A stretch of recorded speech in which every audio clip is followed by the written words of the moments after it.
It consists of the two word therm.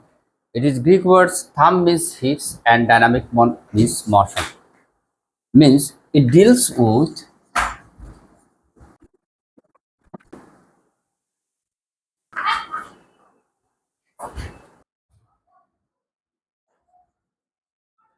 so very simple definition. To know the content of the chapter, you must first of all follow the definition. It deals with the different type of the energy and its quantitative relationships between them. So it is the branch of chemistry which deals with the different types of energy and its quantitative relationship between them is called thermodynamics. Thermodynamics actually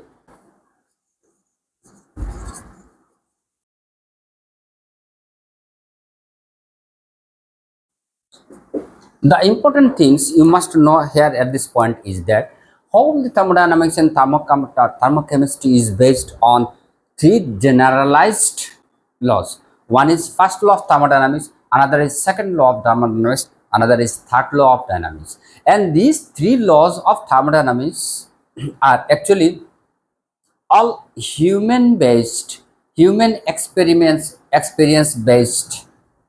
That is, this law is actually chiefly based on the human experiences, and these laws do not have any theoretical basis to derive.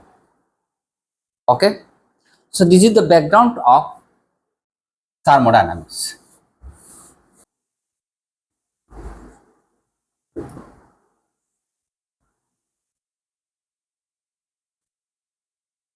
Now we are going to explain some of the terms. These terms are very important. Without having profound knowledge on these terms, the chapter thermodynamics and thermochemistry will not be clear from for you to understand. So first of all, we will define some of the term with a bit concept adding with it.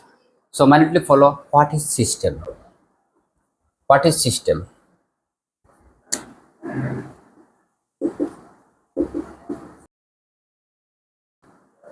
Let us define. It is very simple. System, it is actually you consider whole universe. So out of this whole universe, if you take a single part, any part of this universe, and if you try to observe its variation, if you try to make experiment upon this specific part of the whole universe, the specific part of the whole universe which is under observation or under experiment to look at, to find this variation, is called system. So system is nothing but, say, if you take in this whole universe a cup of tea, a cup of tea. If you take a cup of tea, hot cup of tea, and if you go on observing its hotness and whether it is going to be cool and cool and cool, then this part or specific part of the cup of tea out of the whole universe, this part is nothing but a system. The system is nothing but specific part of the universe which is under observation or which is under experimentation is called system. Very simple.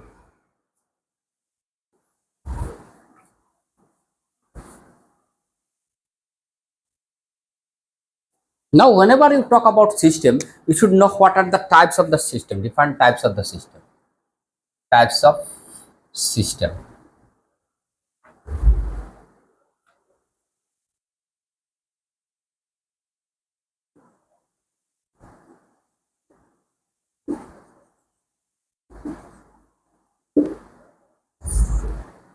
So one small thing I have forgotten to mention.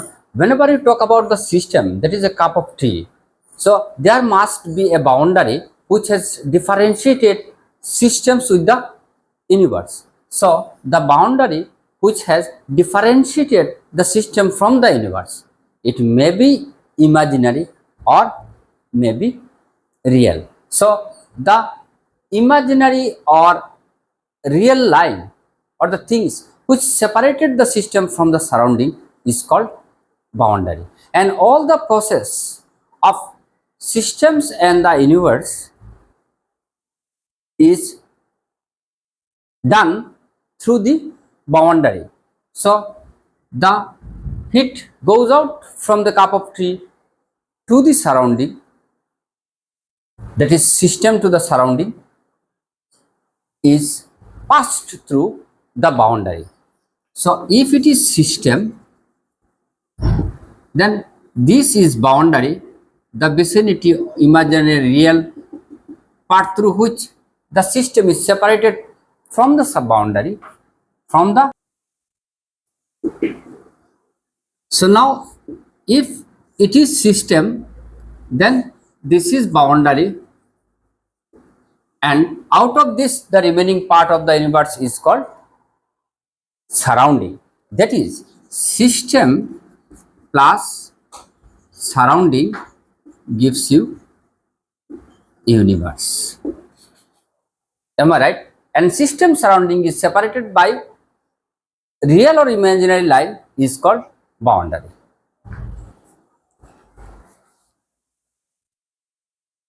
Now type of system, isolated system.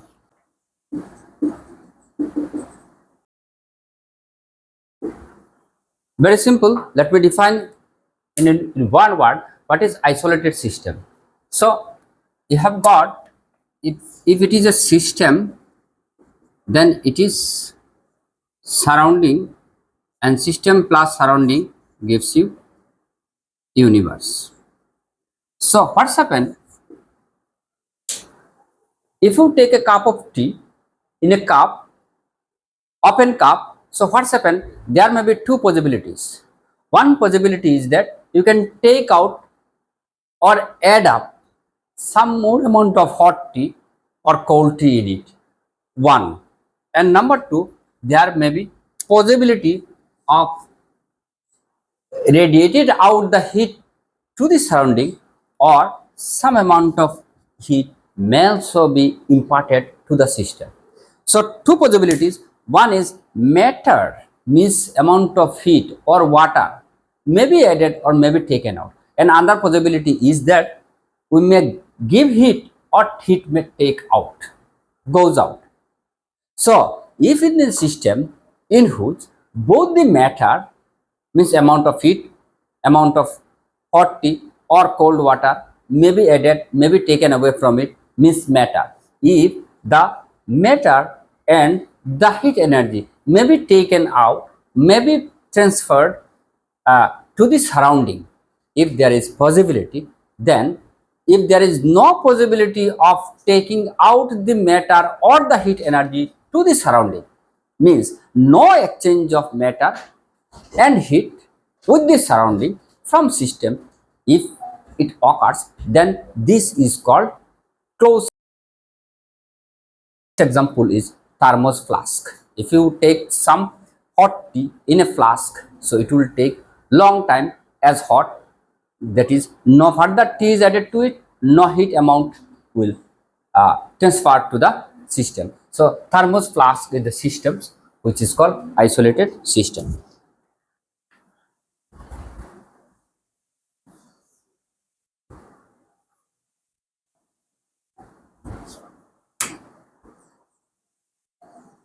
Now let us define what is closed system.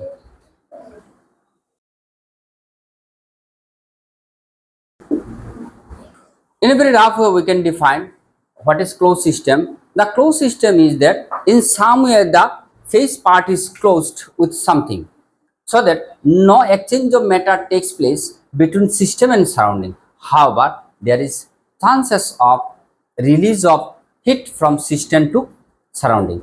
If the energy or heat energy is transformed or transferred to the surrounding and matter is not transferred, then it is called closed system. Best example is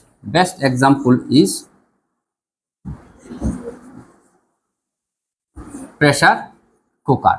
If you take something in the pressure cooker, that is hot curries or hot rice inside the pressure cooker, you will find no matter can be exchanged to the pressure cooker, but after some times the substance or material which is under the pressure cooker will have some change in terms of energy, will cool like this. So this system is called closed system.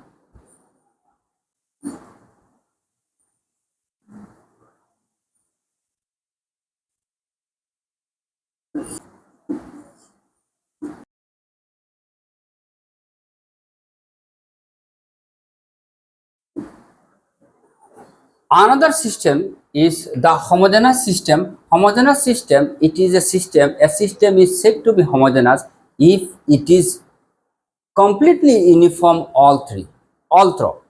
Means if you take a solid which is in pure form, sodium chloride in pure form, no impurities is there, so it is in the single phase. Means phase is single phase.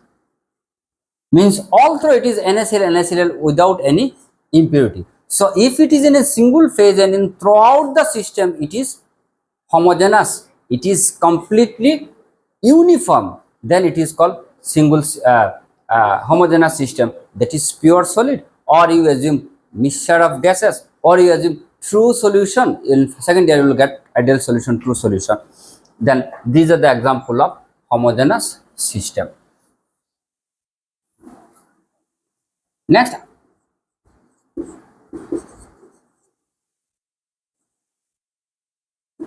another is heterogeneous system.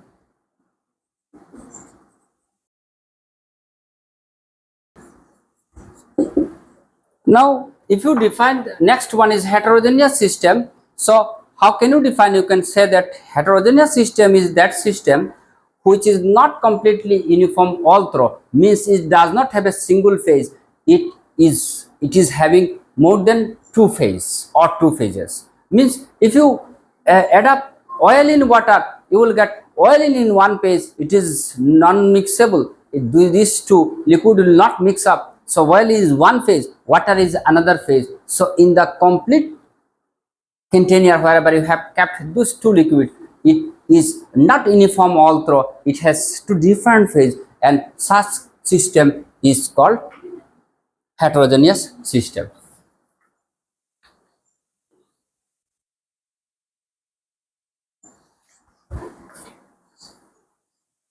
So we have defined system, we have defined different type of systems. Now what are the properties of system?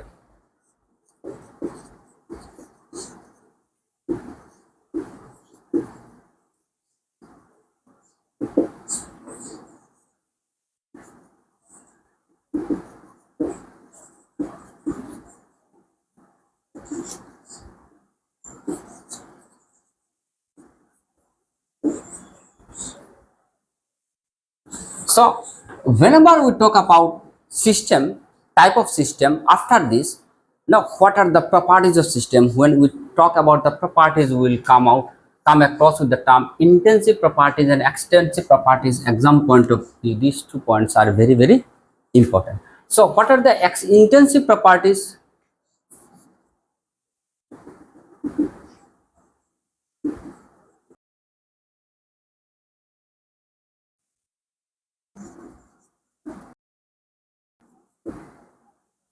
So very important. What are the properties? Thermodynamic properties. The properties of the system. One is intensive, other is extensive system. If you want to define intensive properties are these properties which doesn't depend upon the material or substance or the amount or the quantity of the material in it. The amount or quantity, the property which doesn't depend upon the amount or quantity of the matter contained in it is called intensive property. Means pressure is a quantity which doesn't depend upon the quantity contained in it. Another is density. What is density? Rho per unit, mass per unit, volume. Mass per unit, volume. Say density of water, density of iron, density of aluminum. It doesn't mean that in 2 kg aluminum, 2 kg iron. It doesn't depend upon the amount or the weight of this one.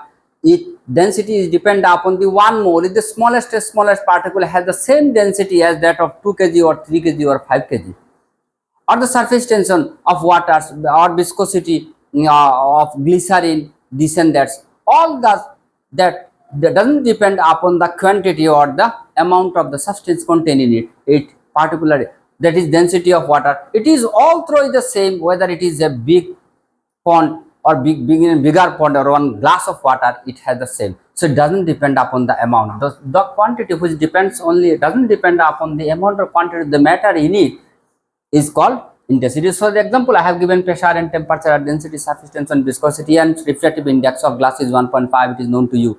So whether glass sheet is bigger one and smaller one, and the molecular form in a very minute one, in all cases it is 1.5. So it doesn't depend upon the quantity of the material contained in it. So this is called intensive property.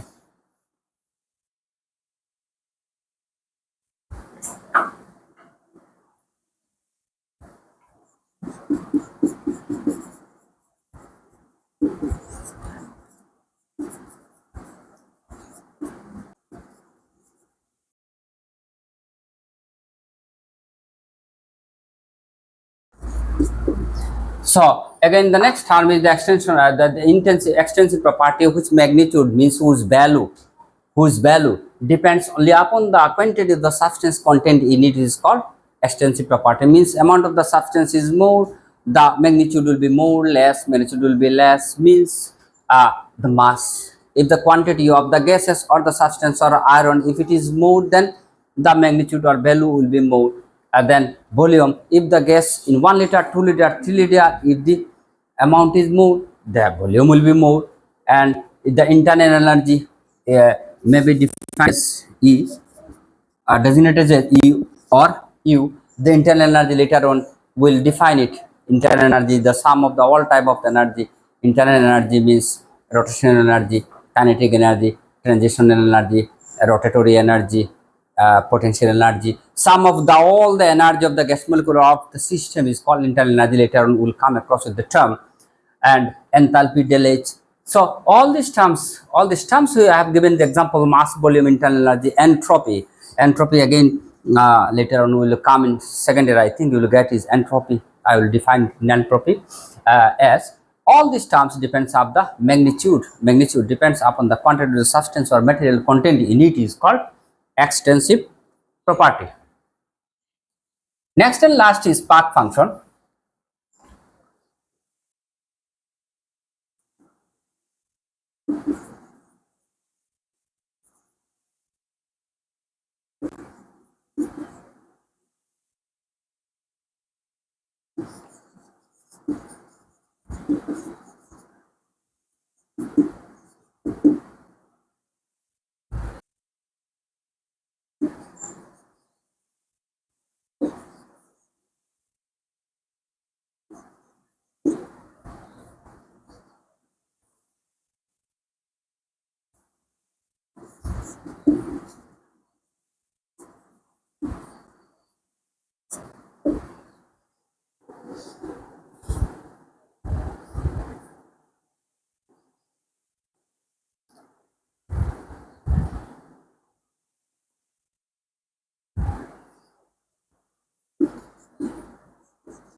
So next last one is path function. It is again very important. Path function. Path function is the quantity which depends on the path by which it is achieved, not upon the way through which it is achieved. Means path means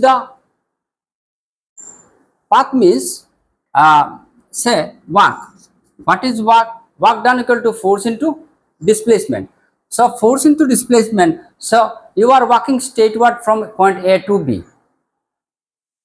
So you are doing some work, or you are pushing some big stone from A to point A to B in a straight way, straight path. In another path, you are moving this A to B in a straight way, and another way you are moving first C and then B, two way. Am I right? Both the cases you are displacing the stone from point A to A, but the way is different. So one is from A to B path, and from A to C to B path. Naturally, the distance of A to B is less than the distance through AC to B. So more the distance, more is the work equal to force into displacement. Am I right? So the term work, the physical quantity of the work, depends upon the path, in which path you are doing. How you are doing it doesn't matter. You are pushing, you are doing it by another way, in whatever the ways. We don't take into account the ways in which we are bringing about the change from A to B, but we are chiefly concerned the path, in which path we are doing this one. If the physical quantity which depends only upon the path in which it is achieved, A to B has done, is called work, is called path function. So example is, work is a path function. It depends upon in which path you are doing the work, not in the which process you are doing the work. Then it is called path function. And or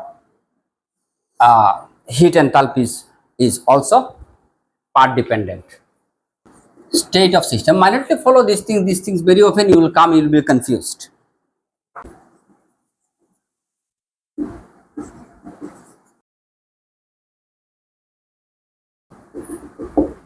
In very simple way, I am telling you the what is state of a system, or what are state variables.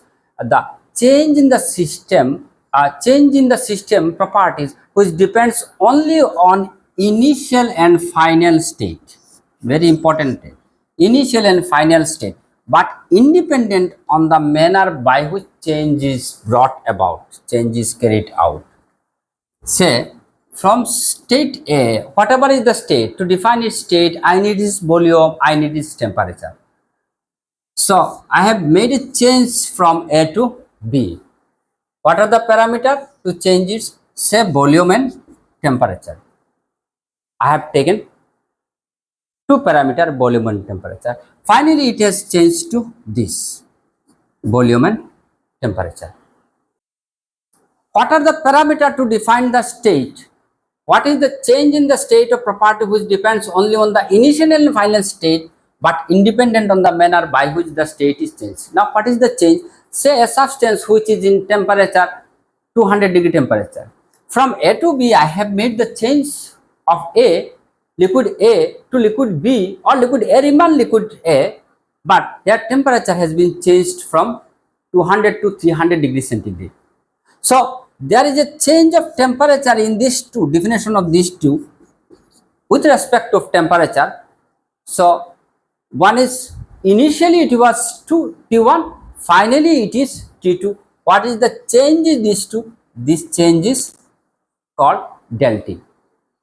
So when you just consider the state, that is initially this one, finally this two. If it is bigger, then this will be T2 minus T1. It is up to you, mathematical fact.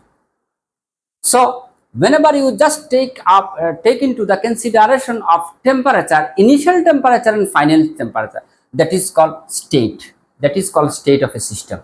So this state is called del T. Say volume was B1 and finally the volume was B2, or B2 minus B1, that total change is B, and change is B. The system changes from this to this. Their volume changes from B1 to B2. That is initial volume and final volume. And when we consider the initial state and final state, this is called state system. Or enthalpy, it was finally H1, H2, whichever is greater, take it first or second. Again, you are getting del H. Entropy, initially entropy was S1, finally entropy is this one. So you have change in entropy this, and this is initial and final states.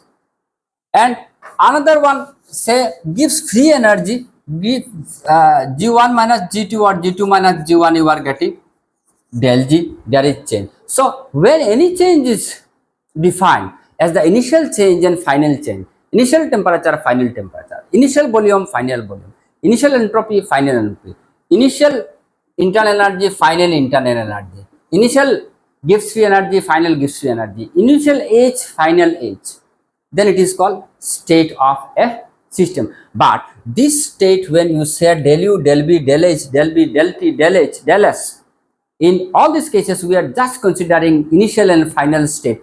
We doesn't consider how independent on the manner by which this change, this temperature T1 to T2, change of temperature, in which way I have provided the temperature, in which way the temperature is gained by the system. This process is not maintained. The way or the manner by which the change is brought about is not considered into account. Then it is called state system.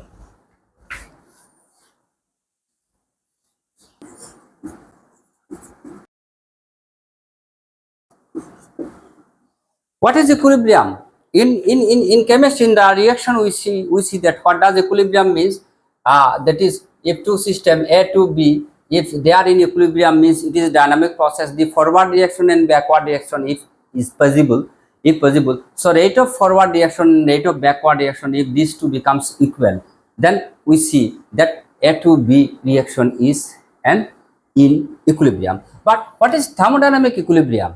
A system is said to be in thermodynamic. I have not written these lines. A system is said to be in thermodynamic equilibrium if if there is no further tendency to change of its properties.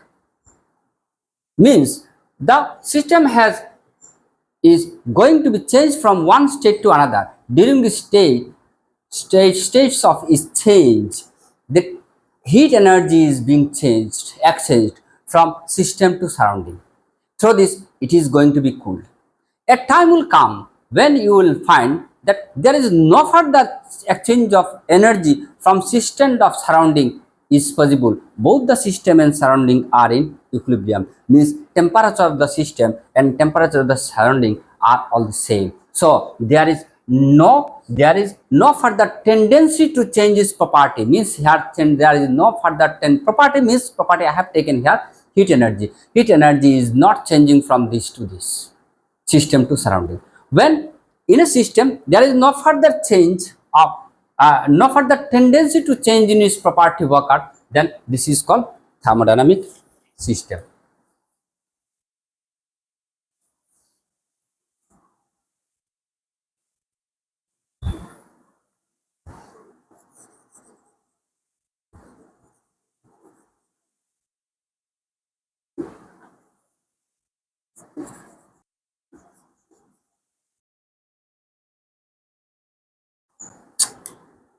Now thermodynamic process. Now when the thermodynamic system changes from one state to another, it is called process. Means say volume B1 has changed to volume B2. If B2 is greater than B1, then we will write change in volume is equal to B2 minus B1 is equal to del B.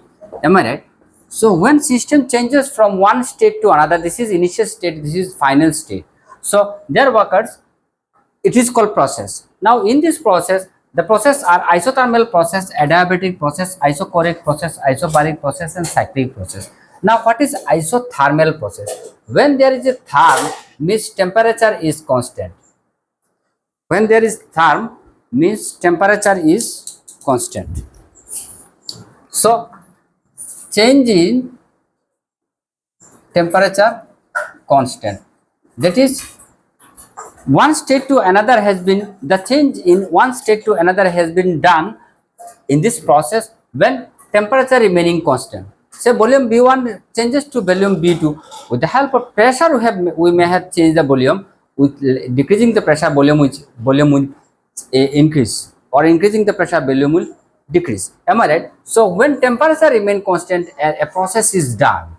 A thermodynamic system changes from one state to another, say B1 to B2, and if temperature is remain constant in this process, then it is called isothermal process. Therm means temperature, iso means same, with same temperature, adiabatic process. Before adiabatic, let us told it isobaric process. Isobaric process means isobaric means it is related to pressure. Pressure is constant. Means when one state to another, if you change one state to another, say V into T, that is we are changing volume with temperature. When temperature increases, volume increases. Where pressure is remaining constant, pressure doesn't change. Without changing pressure, if you made any change from system, change from one system to state to another state, keeping pressure constant, then it is called isobaric process. Now what is isochoric? Isochoric means volume remaining constant. These are the very important, very often comes exam questions are asked from this point. Isochoric process means when volume is constant. When we made change from one state to another, whatever the change we bring about, where the volume remain constant, that change, that type of change, or the change from one system to another means process is called isochoric process. In adiabatic process takes place no exchange of heat, no exchange of heat takes place. Means dq is constant. So we have got isothermal temperature is constant, isothermal process temperature is constant, adaptive process no exchange of heat, means either you are not supplying heat in the system to make initial state to final state. In this state, either you are giving heat to the system or taking out heat from the system, there is no exchange of heat, then this is called adiabatic, and her dq is equal to 0. In isochoric, volume del V is equal to 0. In isobaric process, pressure equal to constant. And what is cyclic process? Cyclic process means system A transforms to B to C, say to D E. So we are making the change in the process in the system from one state to the another state. It is a process. So A to B, B to C, C to D, D to E, again E to A. If the system undergoes change from one state to another, or finally it comes to its original state, then it is called cyclic process. So these are the different thermodynamic process.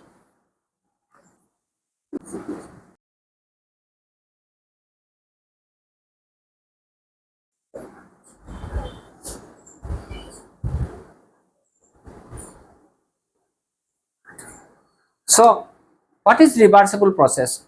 It is again very simple. A process which occurs infinitesimally slowly, means very slow the process is taking part. Now what's happened? That is its opposing force is infinitesimally smaller than the driving force. One force is applied to make the change, and against this change, opposing force is obviously upon it. So we are trying to change system A to B. During the change, the process infinitesimally slowly the process is advancing towards state of change of state from A to B. In this process, the opposing force is acting upon the change. Again, this opposing force which opposes the change from A to B is also infinitesimally smaller in comparison to driving force, means the force responsible for changing A to B is driving, and the force opposite to this is called opposing force. So if this opposing force is infinitesimally smaller than the driving force, means the force accountable for change for system A to B in the process, then if this distance occurs, then infinitesimal increase in opposing force. Then if you just increase the opposing force, which is infinitesimally slow in comparison to driving force, and if this force is increased, then the system reverts back. So this process is reversible process. Am I right? Irreversible process.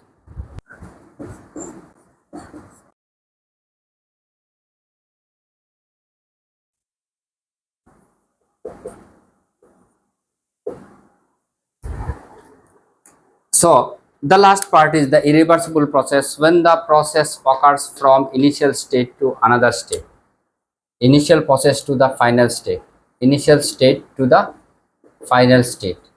So what's happened? This change occurs in a single step in a finite time. Time is not infinitesimal, finite time, and which cannot be reversed.